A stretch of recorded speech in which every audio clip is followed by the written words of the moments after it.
It says in this week's Parsha, Parshas Vayaitzei, Vayizkar Elokim es Rachel, Vayishma Eleha Elokim, Vayiftach es Rachma. What does Rashi say on it? Hashem remembered es Rachel. What did he remember? That she had given the signs to her sister to allow Leah to take her place and marry her intended husband. What is the topic we're going to talk about? It's called Vatronos. There was once a gathering arranged before Rosh Hashanah to inspire people to improve themselves in preparation for Yom Hadin. The organization asked Rav Chaim Kanievsky which midah would be an appropriate topic for the lecture. Rav Chaim responded that the most important thing is to be mavater, to give in to others. One must never stand on principle and demand one's rights, but always be prepared to allow others to get their way.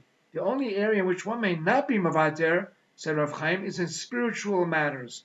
Regarding all other matters, the best possible course of action is giving in, and this will help significantly when a person is having din, is being judged.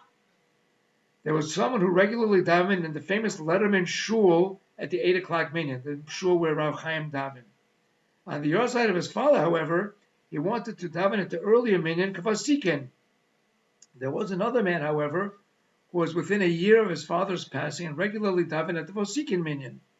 The general rule is that someone who has Yortzeit takes precedence over someone who's within a year of the parent's Petira. A regular, however, is never pushed aside for a stranger. The kasha before Rav Chaim was, is a regular determined by the shul in which he davens, making these two people equal on that point, or by the minyan that he frequents. Rav Chaim ruled that the regular is determined by the minyan. The man with the Yortzeit, therefore, has no right to take the amud away from the usual shliach tzibur. However, said Rav Chaim, if the person who usually davens at the minyan wishes to forego his rights and allow the Yortzeit to take the amud, he may do so. Rav Chaim was asked, how can this person be mavater? The fact that he is serving as shliach tzibur in the year following his father's passing is a schus for his neshama. What right does he have to give up this schus that his father deserves? Rav Chaim responded that the schus of foregoing one's rights is far greater than as serving as a chazan. It is therefore a net gain to his father if he decides to be mavater. I've seen this concept in other sfarim, so it's not a chidush from Rav Chaim, but the answer is actually, as Rav Chaim does always, is correct.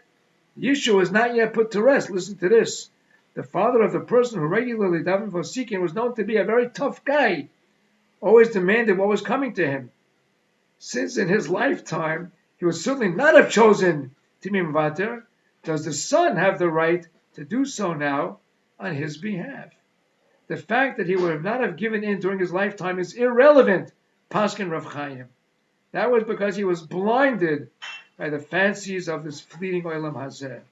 Now that he is in the Olam HaEmes, he is well aware of the great schus of giving in, of being mavater, and would certainly jump at the chance to exercise such a wonderful midah. Rav Aaron Leib Steinman would often tell people that one never loses by being mavater. He only gains. Someone once asked him, Rosh Hashiva is known for always being mavater.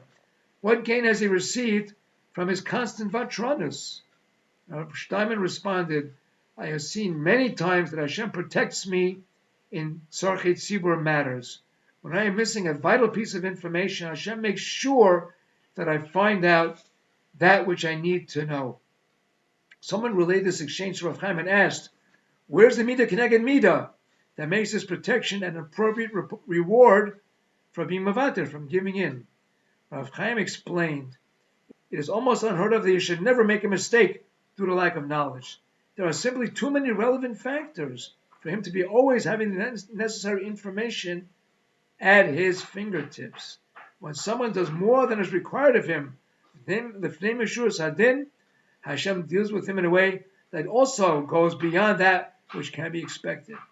Because Rav Steinman was mavater and did not insist on his rights, Hashem dealt with him in such an unusual fashion, giving him the knowledge he needed always, and abrogating the rights of Teva, of the natural order, that he would forget or not be aware of some particular point.